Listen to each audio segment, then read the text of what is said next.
тэгэхээр юм бидний ярилцах хүлээж авсан баярлалаа. Тэгэхээр бидний ярилцах асуудал бол таны дүү Бат олон Зантайраа сайн ганц хүснарын хооронд үүсэн маргааны асуудлаас нөлөөдгөө асуудал шугам гэдэг тагшгүй. Тэгэхээр өчигдөр хэрэг тавцсан бол Зантайраа сайн ганц Монгол гэртээ телевизийн нэвтрүүлэг хүсэн ярилцлаа да бас хэд хэдэн настай зүйлүүдийг ярьсан гэж ойлгож байна. Тэгээд тэрний хамгийн чухал ярьсан зүйл бол тантай холбоотой асуудал байсан. Тэгээд өнгөрч 2012 оны 10 сард асуух сайд өөр баян улсад намайг өрөөндөө дуудаад манай дүү Батыг иргэн хэсгийн газрыг дарга болгоод өгчээ гэсэн хүсэл тавьсан.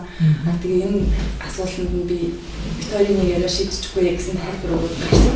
Тэгээд танаа дүү чинь бас твиттерээр хэлдэг юм юм бичлэгээ боломжгүй гэж хэлсэн бол дараа нь дүүгээрээ цуг дуудаад дүүгээр миний хажууд загнаад одоо ингэ гурван ойлгож байгаа. Одоо манай дүү дарга болгоод өгчээ гэж гуйсан гэсэн энэ зүйл хэлсэн. Эндээр сайн талбайсан тайлбар хэлж. За тэгээд за юуны өмнө энэ иргэний нисхийн удирдлага гэж нэг албан тушаал байна да тий. Энэ бол мэрэгжлийн байгууллагын мэрэгжлийн хүмүүсийн очих ёстой албан тушаал гэдэг ойлголт бол надад байгаа. Одоо манай дүү одоо ганцхан сайдыг шүүмжилдэг нэг шүүмжил нь энэ мэрэгжлийн удирдлага байх ёстой газарт улс төрийн одоо тийм мэрэгжлийн бус хүмүүсийг битээ тавьчих. Мэрэгжлийн хүн би байна. Намайг тавьчих гэж амбиц илэрхийлсэн. Яа харахгүй гэж илэрхийлсэн.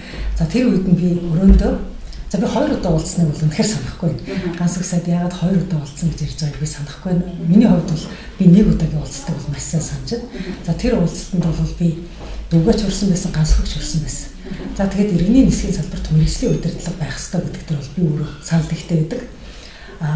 Заавал улс төрийн одоо албан тушаалт нэг тийм тавьжтай гэхгүйгээр мэрэгжлийн хүн одоо сайдад намайг уламжлаад өгөөч гэсэн дагуу би уламжиж өгч ирсэн. Хоёулаа цуг байж байгаа л. Тэгэд манайд болохоор юусэн амбиц муудаггүй. Твиттер дээрч бичдэг. Урдан чөмгийн ятын орлогч дарагч болж ирсэн. Иргэний нисхийн эрүүлийн газарт ч удирдах ажил хийж ирсэн. Өөрөө бол ерөөсөө би мэрэгжлийн хүн гэдгээ нуудаггүй. Би энэ салбарыг удирдах авч явна гэж мөрөөддөг гэдгээ нуудаггүй. Тэнд ихлүүлсэн реформоо би үргэлжлүүлмээр байна. Шударгаар мэрэгжлийн түвшинд өндөр түвшинд ажилламаар байна гэдгийг бол ерөөсөө нуудаггүй. Яг сонгуульд бид нар ч орохдоо нам дээр очиод би улсын хурал нэр дэвшмээр байна. Намайг листэнд оруулж өгөөч, намайг тойрог дээр тавьж өгөөч, намайг сайд болгож өгөөч гэж тэгж явдахдаа яг адилхан процессыг л манайд хийсэн л дээ. За тэгвэл тэр ганцхан нав дээр ороогүй. Мэдээч хэрэг тийм мэрэгжлийн дагуу бус хүмүүстэр ч гэсэн орсон байх л та. За миний өрөөнд би бол тэр ганцхан сайд Бат хоёрыг уулзуулахад би зүгээр сонсогч болоод гэрч болоод өнгөрцөн. За мэдээч хэрэг би түрүү хэллээ манайд амбиц нуугаагүй. Би дараа улмаар нь гэдгийг хэлсэн. За ганцхан сайд оронд нь чи тэр МИАТ-ийн бизнес планы талаар юм бичдэг болчих гэж яг хэлжсэн. Тухайн үед нь би бизнес план гэдэг зүйл нь энэ хоёрын одоо маргааны сэдв юм байна гэдгийг бол ойлгосон л да. Тэгээд тэр маргааны сэдв дээр хамгийн гол маргаан нь юу гэдэм бэ гэхээр МИАТ гэдэг компанид одоо Америк нэгдсэн улсаас тусламжаар одоо мөн төлбөргүй бизнес план хийж өгөхөөр гар үсгийг зурсан байсан юм байна. Гэтэл зэрэгцээд МИАТ компани дааснаас 1.2 сая доллар гаргуулад Гонконгийн Сибүри гэдэг компани, Монголын Liberty Partners гэдэг компани энэ хоёр компаниар бизнес төлөвлөгөө хийлгэнэ гэд сая 200 мянган долларыг МИАТ-аас гаргуулсан явдал байсан юм байна. Тэр МИАТ-аас гаргуулах ажилд одоо тухайн үеийн дэд сайд байсан ганцх нөлөөсөн байж болцсохгүй гэдгийг манайд жирэгдэг байсан юм байна л да. Тэр ингээд хойд 11 онд гэсэн үг юм да. Тэр Liberty Partners Сибүри компани тэр сая 1.2 сая долларын асуудал бол ерөөсөө 11 оны асуудал юм шиг байна. Тэгээ 11 онд тэрнээсээ болж МИАТ компани баг автогдолтой ажилласан юм шиг байна. Тэр бол их хэмжээний төлбөр байсан юм шиг байна. Тэгэхээр тэр том мөнгөний одоо тийм асуудлыг битээс хөгжүүлчихдээ гэж ганцх яг Батад яг миний нүдэн дээр хэлж байгаа байхгүй юу. Тэгэхээр за энэ хоёр хооронд маргаан байт юм байна. Яг тэр маргаан энэ юм байна гэдгийг тухайн үед би яг нүдэрээ харсан. Тэгээ би сүүлдээ бол яг мэдээч хэрэг ганцх тавиачгүй манайдууч хонсгүй ямар өргөж хүлээгээгүй. Яг үнийг хэлэхэд чи тэрийг бичгээ болчих гэж яг хэлжсэн л да. Тэгээ тухайн үед тэр хоёр одоо юу гэж зөвлөдөг, юу гэж гарч ирснийг би одоо бүгээр нь санахгүй. Гэхдээ юуг санаж байна вэ гэхээр ганц хүнч Батаг томлоогүй, Батаанч бичгээ болоогүй л хэвгүй. Яг л адилхан хойлоо одоо адилтай бодлого яг адилхан тийм болсон. Тэгээд энэний дараагаар яг би эргээд бодлоо л доо. Би ер нь одоо бас нэг манай сайдтай ингээл манад ингээл хэрэлдэх юм дүүгээ нэг загинч гэж бодсон байхгүй. Би үнэхээр гэртээ хараад бас нэг удаа загнах гэж ütсэн л дээ. Тэгээ манай дүүгээс тайлбарласан. За намайг мятаас халаад мят юугаар алдав гэдгийг тайлбарлая гэж надад тайлбарсан л да. Тэгээ юу тайлбарсан бэ гэхээр за би мят гэдэг компаниг онгоцоо өвдсөн байхад нь инженерүүд нь бослог гаргацсан байхад нь 8 сая долларын алдагтад орцсон байхад нь үр төлбөртэй байхад нь энэ компанид би менежментийн багт нь орж энэ компаниг босголцлоо. Босголцоод энэ компаниг паркинг шинжилгэхэд оролцлоо. Янз бүрийн ажлыг хийлцлээ. Ингээд урт хугацааны сайхан зээл аваад ингээд онгоц санхэж өгөх гэдэг ингээд явж байлаа. Яг ингээд онгоцны санхүүжилтийн гэрээ хэлцээр эд явагдаж явах үед намайг харцлаа. Оронд нь бэлгсаар гэдэг нэг томилчлоо. Ингээд хэл мэддэг гэрээ хэлцээр хийгээ явж байсан хүнээ мят халаад хайчингууд тэр гэрээг цааш нь үргэлжлүүлж чадахгүй юм бариад зөвхөн энэ хоёр зээлийн гэрээний хооронд одоо хүүгийн торгуулд мят компани гэхэд маш их хэмжээний алдагт хүлээсэн. Магадгүй танаас соёл урлагийн салбарт бүтэн жил ногддог мөнгө чинь энэ компани алдсан гэж боддгоо. Зүгээр шалах хэрэгтэй. Тэгэхээр би бол нэг амбицтай гэдэг нь нуухгүй. Гэхдээ би өөртөө би нэгшүүр явахын төлөө мятад ажиллаж байгаагүй.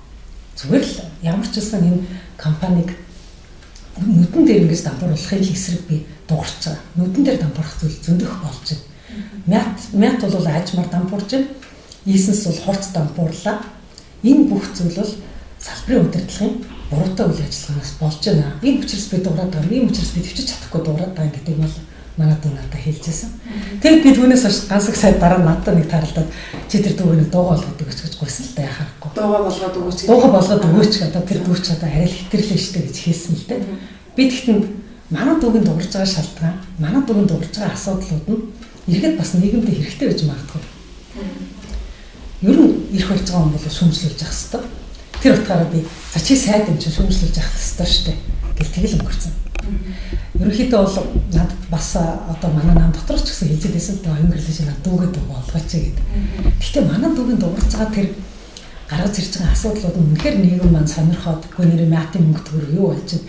Үгүй нэрээ тэр хилцээрүүд нь юу болж байна? Нэрээ одоо Team Siburi гэдэг компанид сая өмнө 1.2 сая долларыг давхардуулаад шилжүүлсэн юм уу? Нэрээ өнгөө орж ирэх гэжсэн бизнес планыг заавал мөнгө төлөөд хийлгэсэн юм уу? Одоо тэр мөнгөний үнэтэй бизнес планаа одоо хэрэгэлдэх юм уу?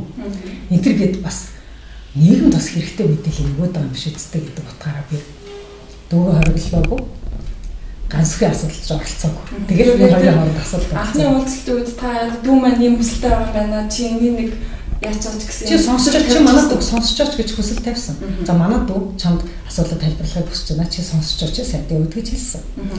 Тэгээд тэр хоёрын одоо сонсох асуудал нь манад дүү бол би одоо энэ салбарт олон жил реформ хийсэн. Янз бүрийн одоо реформд нь оролцож явсан. Компаниг унтаас босгож явсан. Надад бол туршлага байна. Итгэж болно. Жинхэнэ мэргэжлийн удирдлага байж чадна. Намайг энэ ажил дээр авчиж өгөөч л гэж манад шулуухан л хэлсэн л дээ.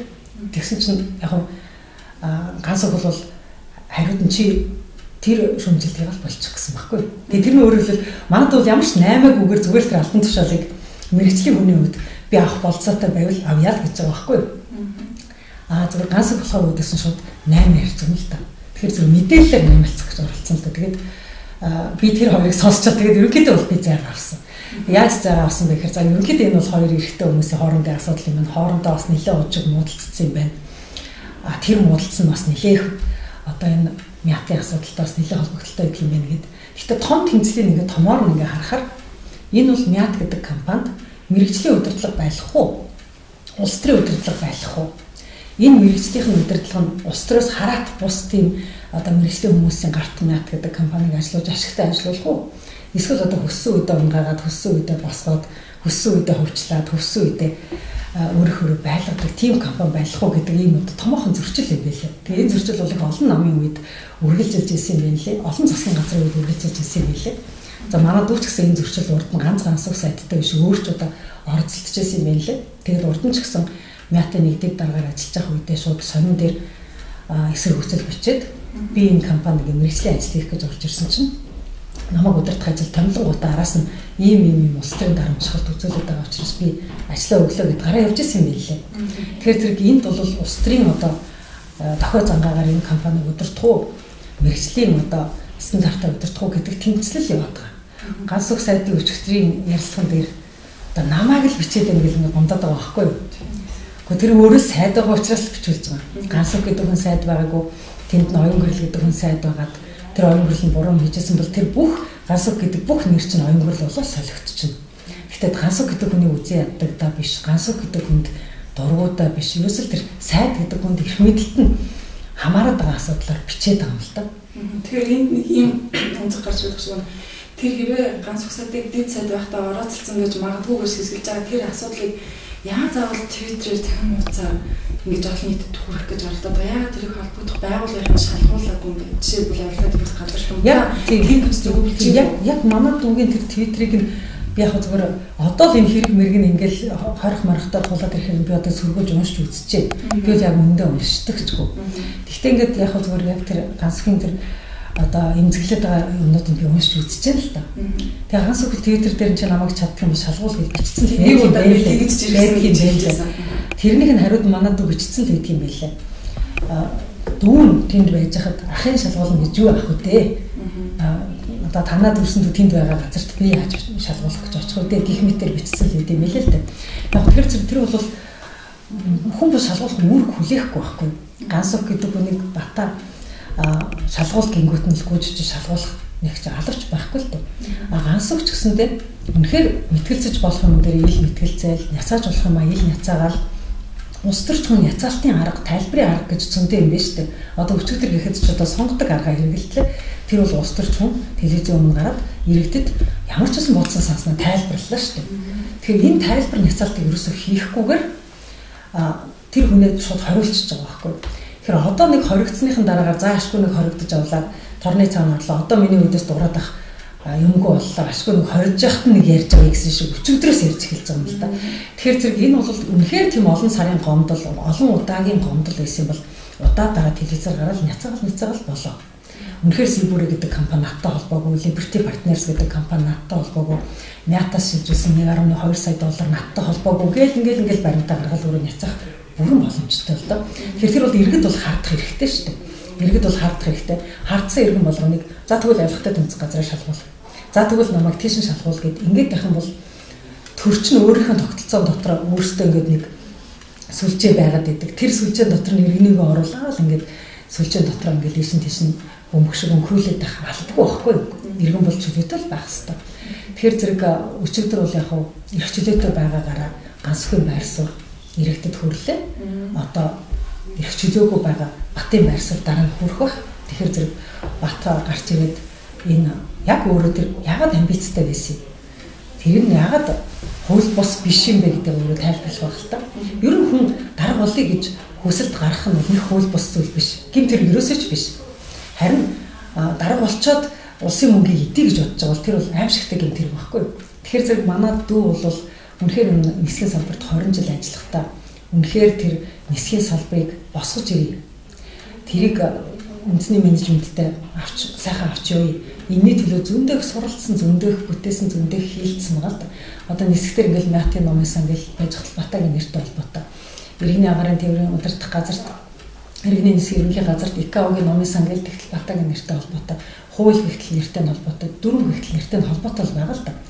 Тэгэхээр зэрэг энэ системийг бий болгож босгож одоо реформыг эхлүүлсэн тодорхой зүйлийг хийя гэсэн амбицтай байх нь өөрөө ерөөсөө гэмт хэрэг биш. Хэрвээ тэр нь гэмт хэрэг гээл одоо тэрийг нь одоо нэг аимшигтай хэрэг хийцсэн юм шиг ингээл олон нийтээр цацаал эхлэх юм бол өөр дээр ч гэсэн яригдах асуудал бас гараал ирнэ шүү дээ. Тэгвэл өөрөө ярих гэж намын листэнд орж нэрээ өчүүлж улсын хурлд нэр дэвшижсэн. Тэр тэгвэл аимшигтай амбиц биш шүү дээ. Одоо тэр ганцхан өчигдөр ярьж байгаагаар тэр нэрвээ гэмт хэрэг юм бол одоо улсын хурлд нэр дэвшижсэн би хүртэл одоо болохгүй л болох юм байна шүү дээ. Тэгэхээр нэр дэвшиж болохгүй, нэрээ хүнд танилцуулж болохгүй. Би мэрэгжлийн хүн учраас намайг одоо тооцож үзээч гэж одоо өөрийгөө танилцуулах ирэхгүй бол иргэн төвшөө тэгээд ямар ирэх үлдэх юм тийм ээ. Тэр ганц үсэд илэрхийлж байгаа байр суурь бол яг Батыг амбицлаа гэж биш, Twitter хэрэглэлээ гэж биш, зэрэглээ гэж биш, зүгээр хитрхийх гүтгэлээ, ер сайд хүнийх нь хөдж гүтгэлээ, иргэн хүнийх нь хөдж гүтгэлээ. Тэгээд тэрэн бүр даанчаад босол хүмүүсээр одоо энэ ганц үг сайдыг алдсан ч болох юм байна гэсэн ойлголтыг төрүүлэх үз одоо 9,000 орчим дагагчтай байна. Тэгээ тэр бүх хүмүүстэй ганц үг сайдыг алсан ч болох юм байна гэсэн сэтгэл төрүүлэх үз хүртэл тийм байдал хүрсэн юм гэж тайлбарлаж байсан. Тэрийг бол бас жоохон өрөөсгөл тайлбарлаж байгаа л дээ. Тэр алтантай амтраг гэж бичсэн хүн чинь Бата биш шүү дээ. Тэр чинь шал өөр хүний Twitter үзүүлээд тэгээ яриад байлаа шүү дээ. Тэгээд тэр нь угаасаа Батаг хоригдсны дараа бичсэн юм шиг байлаа шүү дээ. Тэгэхээр чинь хоригдсан байгаа Бата тэрэнд нөлөөлөхгүй шүү дээ. Эрхчлөлтөд байгаа хүмүүсийн л яриа нөлөөлнө. Тэгвэл тэр хүн ч гэсэн дараа нь Twitter дээр бичсэл уучлалт байлаа шүү дээ. Уучлаарай би шоглоод ингэ бичсэн чинь та хүн дээр хүлээгээд авчижээ. Би тэгж бодоогүй шүү энэ хүн дараа нь жиргцэн байлаа. Тэгэхээр зэрэг энэ дээр бол жиргээ гэдэг нь ерөөсөө хоёр хүний хоорондын яриа гэдэгтэй л адилхан. Тэр сэдвээр ярих туфтаа хүн бол тэр сэдвээр мянгач ярьж болно шүү дээ. Жишээлбэл одоо соёлын одоо уран бүтээлч хүн байлаа, кинонд дуртай хүн байлаа. Тэр киногоо мянга ярьлаа гэд киноныг юм тэр хийчихгүй шүү дээ. Яг бол дуртай юм аа, санаа зовдөг юм аа, бодос самдаг юм аа л ярьж байна. Тэр чинь нисхийн салбарын мэрэгжлийн хүн нисгийнхээ зүйлийг л ярьна шүү дээ. Тэгээд Twitter-ыг ингээд уншихлаар нисгэд болж байгаа үйл явдлыг бичсэн байт юм билээ. Тэгэхээр тэр нисгэд болж байгаа үйл явдал нисхийн салбартай холбоотой учраас сайттай холбоотой болчихдг юм билээ. Гэхдээ үнэхээр ганцхан гэдэг хүн Бата гэдэг хүн хоёр хоорондоо үш онцонтой юм уу? Эсвэл салбартай болж байгаа асуудлыг бичээд идэх юм уу гэдгийг мэдээ гэвэл дараагийн сайдын үед яах нь харах хэрэгтэй. Яг бол дараагийн сайд гарч ирээд дараагийн асуудлыг ярих тэр сайдын л тухай бичгэлээгүй. Гэхдээ тэр салбарт юу болж байгааг л бичээд идэх юм лээ. Тийм учраас бид угаас салбарын одоо шүгэл хүлээгч гэж бодоод байгаа байхгүй юу? Тэгэхээр зэрэг тэр салбар дотор үнэхээр одоо улс төрчид бол иргэдийн дэвшүүлж байгаа таамаглал, хардлага сэргэлгэнд зүгээр л фактаар өөртөө няцаалт өгөхийг энгийн үзэгдэл болох хэрэгтэй. Хэрвээ бие биенийг авилгатай тэмцэх газарт өгдөг нь энгийн үзэгдэл болоод бие биенийгээ цагдаад өгдөг нь энгийн үзэгдэл болчвол маш хурдан монголчууд 37 он руу орно. Зүгээр л нөгөө батаасны нийгэм болно шүү дээ. Няцаалтын нийгэм байвал тэр чинь хамаагүй илүү эрхчлээтэй. Чи тоор хоёлаа эрхчлээтэй байжгаад бие биенийхээ үгийг сонсоод бие биенийхээ байр суурийг сонсгол нэг өөр хэрэг. Гэтэл чи намайг торны цаана хийчихэд ганцхан чи яриад надад чаддаг юм бол гарч ирээд дахиад заргалт гэл. Ингээд суугаад байвал хин хуулийн сүлжээнд олон хүнтэй, хин хуулийн сүлжээг илүү сайн мэддэг. Тэр ингээл үргэлж ялж яадаг. Тийм л тогтолцоор орно. Тэгэхээр зэрэг энэ маань өөрөө буруу жишг. Энэ үнэхээр буруу жишг. Тийм учраас улс төрч хүний хувьд бол ганц үүрэг хүлээн илүү их Батагаас илүү их үүрэг хүлээн. Бата бол жирийн ажилгүй залуу. Тэр хүн нэг удаа амбиц гаргасан байна. Тэр амбиц нь бүтээгүй байна. Гэхдээ тэгэл жирийн ирнэ. Өөр ямар ч хариуцлага хүлээхгүй. Бата бол жирийн иргэний хувьд салбартаа санаа зовж байгаа учраас салбарынхаа санаа зовж байгаа зүйлийг л ярьж байгаа. Салбарыг удирдах байгаа сайд бол илүү үүрэг хүлээн, илүү хариуцлага хүлээн. Няцаалт гаргах шаардлагатай байсан бол илүү олон няцаалтыг гаргах шаардлагатай. Ярих шаардлагатай байсан бол илүү одоо ярих шаардлагатай байсан. Ярихгүй ингэж бүглэрч дотроо гомдож явж яснаа гинт нэг хүнийг шоронд хийдэг байж болохгүй. Тэгэхээр өчтөрөөс ганц үгсэд ярьжсэн өөрөө тэр онгор сайдаа дамжуулсныхаа дараа өөрөө бас над дээр сүүлд нь уушлахгүй жорж ирээд би намайг мятын дараа болгоод өгөөч гэж гуйсан би тэрийг бичлэг хийгээд авцаа одоош надад байгаа. Тэгээд тэрнээс гадна бас нөлөө бүхий улс төрчөөр дамжуулж Батыг мятын дараа томилчооч гэдэг зүйлс хэлжсэн гэж яриад байгаа хгүй. Тэгээд бас анхандаач тэр яагаад заавал өөрөө үнэхээр тийм амбицтай би мэрэгчлэн чадна гэж бодож байгаа. Яагаад заавал хичээрээ сайд хичээрээ дамжуул тэр сайдтай харьцах хэрэгтэй гэж гэсэн юм гарч ирээд байгаа хгүй. Тийм учраас зүгээр өөрөө хэрэг үнэхээр энд салбарт мэрэгсэн өдөртөж чадна гэж бодож байгаа бол зохион хосны албан дааллаар яагаад би өдөртөгч болохыг гэж яваагүй юм л ба. Сонгон шалгаруулалт зарлаагүй л баг л та. Биднийх тэр иргэний нисхийн ерөнхий газарт дарга болно. Даргын одоо сонгон шалгаруулалт явуулж байна гэж зарлал тавьсан бол тэр зарлалын дагуу Бата шууд өөрөө явуул авчиж байсан байх л та. Сонгон шалгаруулалт зарлаагүй. Тийм учраас сонгон шалгаруулалт зарлахгүй байж байгаа томилгоо хийгдэх гээд байна гэдэг сураг сонсоод тийм зүйл хийсэн. Тэрнээс биш илд сонгон шалгарагдсан зүйл байсан бол ялаач гэж намайг гоохгүй. Манай Бата угаасаа намайг их өндөр хөөдөгчгүй. Тэгээд нэг тийм зүйл ярьжсэн. Яг тийм мятын дараа болгоод өгөөч гэж гойж ирснийхэн дараа би боломжгүй гэж хэлээд гаргасан. Тэгээд дараа нь мятын дараа сонгох асуудал дээр бас нэр нь байсан гэж хэлж байгаа хгүй. Нэр нь байсан. Тэгээд тэр асуудал явагдаагүй. Асуудал юунд байсан гэсэн чинь 50 сая төгрөгийн мятаас 50 сая төгрөгийн хууль бусаар авсан.